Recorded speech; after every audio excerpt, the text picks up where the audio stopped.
গাদা যখন পানি খায় জলগুলা করে খায়, বিএনপি হলো চুপ্পুর ইস্যুতে হলো গাদা সুলভ আচরণ করছে, অর্থাৎ জলগুলা করে পানি খেয়েছে।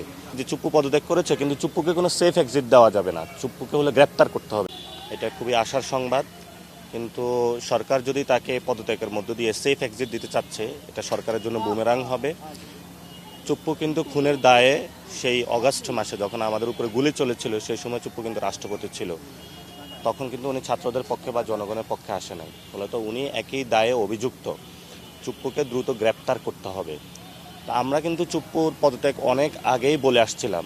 তো গাদা যখন পানি খায় জলগুলা করে খায়, তো বিএনপি হলো চুপ্পুর ইস্যুতে হলো গাদা সুলভ আচরণ করছে, অর্থাৎ জলগুলা করে পানি খেয়েছে।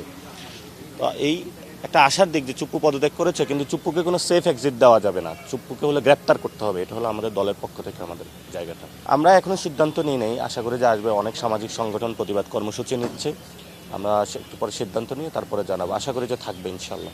রাষ্ট্রপতির পদত্যাগ আগে করাই উচিত ছিল, এবং আমরা অনেক আগেই ওনার পদত্যাগ জানিয়েছিলাম।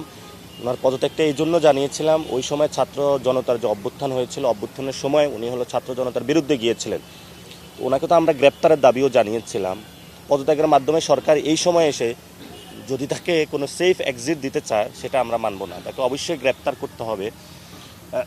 এবং পার্লামেন্ট শুরুতে চুপ্পুকে তখন পদত্যাগ করানো হয় নাই, কারণ এখন 5 মান্থ গিয়েছে। অর্থাৎ এখন যদি কেউ রাষ্ট্রপতি হয়, তাহলে পরবর্তী ইলেকশনের সময় বিএনপি নিজে রাষ্ট্রপতি পাচ্ছে।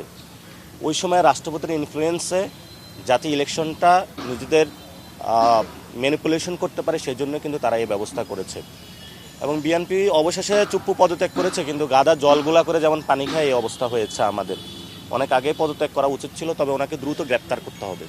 অবশ্যই রাখবে। চুপ্পুকে সেফ এক্সিট দেওয়ার কোনো সরকারের অপশন নাই। যদি তাকে গ্রেপ্তার না করা হয়, আমরা হলো ইনশাল্লাহ রাজপথে নামবো। AKS অর্জন করলো গিনেস ওয়ার্ল্ড রেকর্ডস। AKS